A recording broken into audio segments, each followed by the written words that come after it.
Hi everyone, I am Ananthalakshmi. I am the IIT Madras ETDCS expert faculty. Next question is interesting. It's theory-based question, and it is from the chapter Thermodynamics. Okay, so basically we know in thermodynamics, work done is defined as minus P external into dV integral of that. Okay, so work done against an external pressure. This is the normal formula. We actually studying this in the chapter, so it's fine. They're just stating it again. Now, what we have to care about is for this particular process, for a system undergoing this particular process, the work done is W equals to minus integral dV RT by V minus B minus A by V square. So first of all, when you see the equation, you have to understand that here we are not talking about an ideal gas, but a real gas. And we know the equation, the state equation, this state equation for a real gas, which is given by the van der Waals state, right? Van der Waals equation of state, which we study in gaseous state. So this problem is actually a hybrid of gaseous state and thermodynamics. Yes, this is a nice question. So for a real gas, we can say PV, oh, sorry, not PV, P, sorry, I'll just use erase. Okay, so, okay, for ideal gas, we know the equation of state is PV is equal to nRT, but when you take n equals to 1, just assume that just 1 mole of gas is there, it's PV equal to RT. But when you take van der Waals correction, then for real gases, what will be the equation? It will be P plus A by V square. Okay, here V will be molar volume when we take n equals to 1. Okay, into V minus B. It's NB, but n equals to 1. And V is the molar volume. So that's why I'm again stressing on molar volume, because in that equation they haven't given n, where n is actually present in van der Waals equation. So in that equation, they're assuming that V is the molar volume, which means volume per moles. Yes. So equals to RT. Okay, I have wrote equals twice. Now, what expression are you getting for P from this? When you take V to the other side, we'll get RT by V minus B minus A by V square as P. So what is P here? P is the pressure of the real gas we are talking about, okay? Plus, okay, now what is the observation we have to make? Here they're saying the work done is this, okay? This pressure is the work done. I mean, in the work done, this is the pressure. So basically, in this process, only if P external equals to pressure of the gas, this process holds, right? Because the work done is given by this expression, which means P external should be this P gas. So your concept comes here, because when at the moment you find out that P external equal to P gas, the first thing that should come to your mind is the process is, yes, reversible.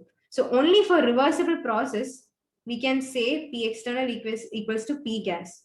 Okay, that is the whole concept of this question. If you find this thing, then it's a cake, or you can now go through the options. Okay, system that satisfies the van der Waals equation state, perfect, that we already found out. The process that is reversible and isothermal. Okay, we don't know whether it's isothermal or adiabatic, but we are definitely sure it's reversible. Okay, it can be isothermal, it can be adiabatic. So they just want to make us understand that this is a reversible equation, I mean reversible process. So only wrong option is D, because it is irreversible. No, in irreversible, you can't equate P external equals P gas like this. I hope this option, I mean, this question is clear, and let's move on. Okay. Great. This is a nice question from organic chemistry regarding the acidity basis, I mean, basicity of organic compounds topics. Okay, so we are given 5 compounds. We just have to choose the correct statement. Let's go read the statements one by one. The first statement: the acidity of compound 1 is due to delocalization in the conjugate base. Okay, so first of all, compound 1 is this. And what is the conjugate base of this? Okay, so what is the conjugate base? When a proton is lost, here the only acidic proton is this H. So what will we get when this H is removed? So basically we'll, oh God, sorry.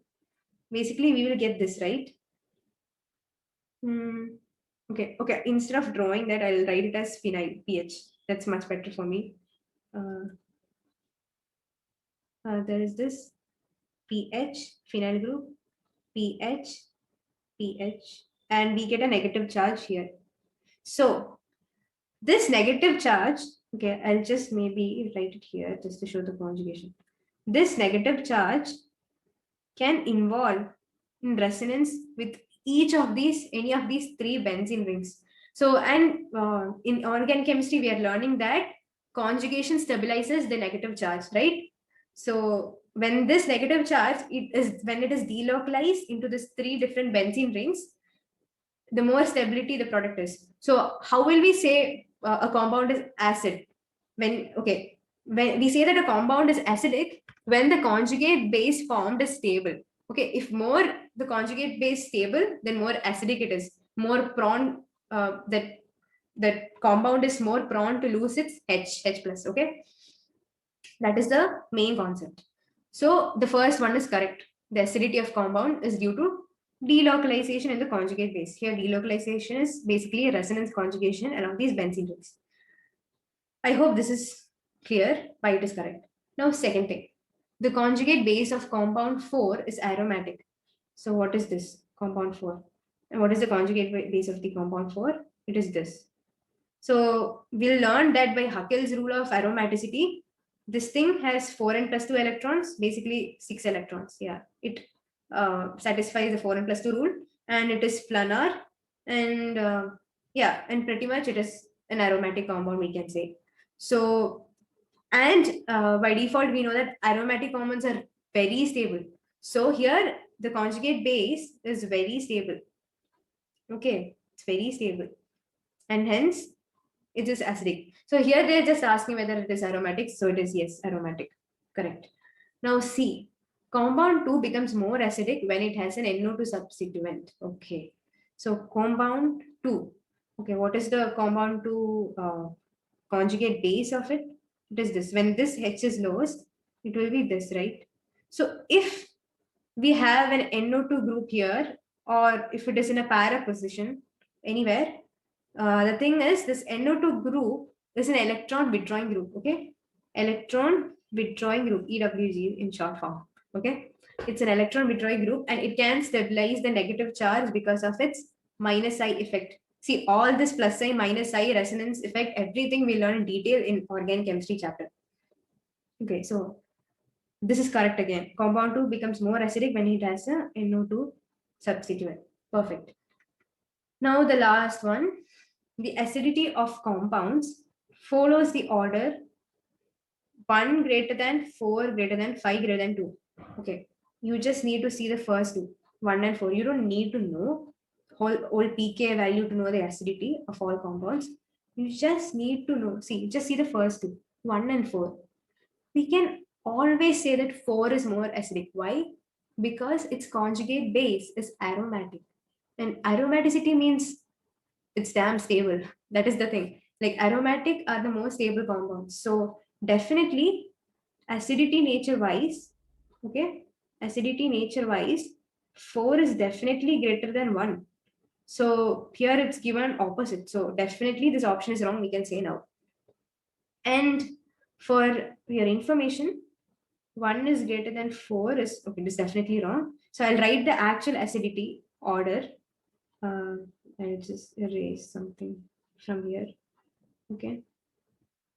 Okay, the actual acidity order is given by first, definitely aromatic compounds. 4 should be the first thing. And okay, here there is something great about this. It's an sp carbon. Okay. And oh, this is the least because there is no effects for this. Okay. This is sp2 carbon. Okay. So basically, after this aromatic compound acidity, the next priority, I mean, the next acidic will be this because of sp carbon. See, sp carbon has a great ability to stabilize the negative charge. So it will be 5. Then it will be this thing, 1. Here the carbon is sp3. That is why this sp has a better advantage, because the only great part is the conjugation. So we have to know which has a greater effect on acidity, which we'll again learn in organic chemistry chapter. And then definitely this 2. And obviously this third will come last. Why?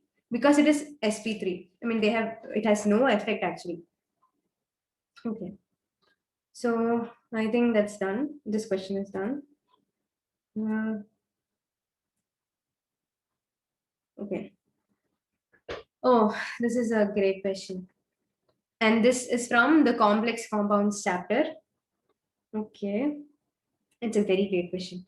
I mean, not a great question, but then we have to sort of find for every category, every options. So first thing, FeCl4 minus, okay?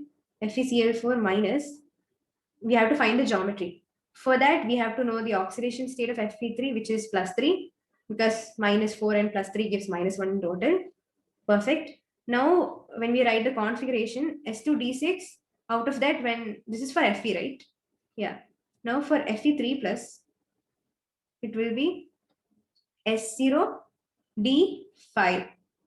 And understand that this chlorine is a strong field, sorry, not strong field, weak field ligand, and hence the D won't pair up. Okay, so the D configuration will be this. Okay, 1, 1, 1, 1, 1. And so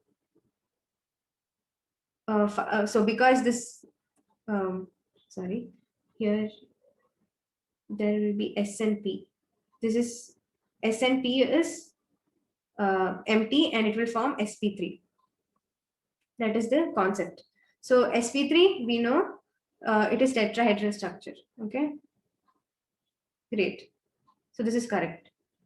So basically we have to write the configuration and understand what kind of ligand it is. It's a, because we know chlorine in electromagnetic spectrum, it comes at the end part.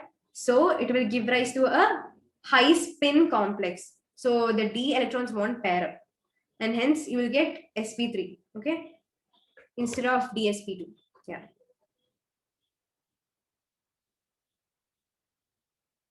great.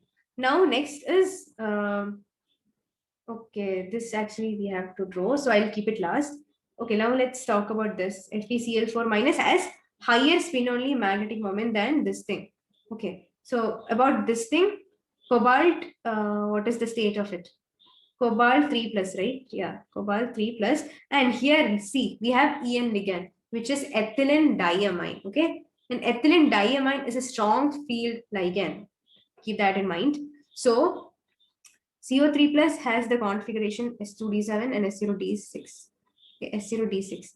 Because it is strong field ligand, the higher change in the crystal field energy, the higher split, uh, forces the D electron to pair up. So this will be the configuration. I mean, and here there is this D2, and the other sp3 will be also there. So D2 sp3. D2sp3 will be the hybridization, and definitely we can see there are no unpaired electrons, and hence its magnetic moment is 0.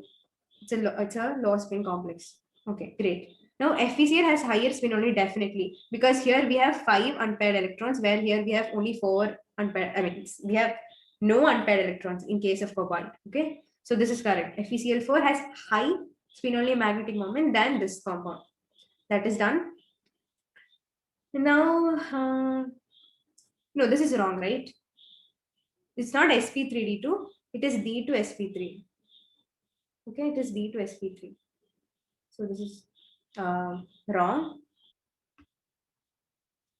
Okay, and we have one more option to check. Okay, so first for this, we have to draw the structure. Then only we can predict how many geometrical isomers we have. So we'll just write the structure. Okay, so we definitely know ethylene diamine is a bidentate ligand, and it will be always cis. It can't be trans. Okay, and Cl, NH3, NH3. This is one possibility. Okay, I'll just erase this just so that I can draw. Okay, and the second case will be if there is En here.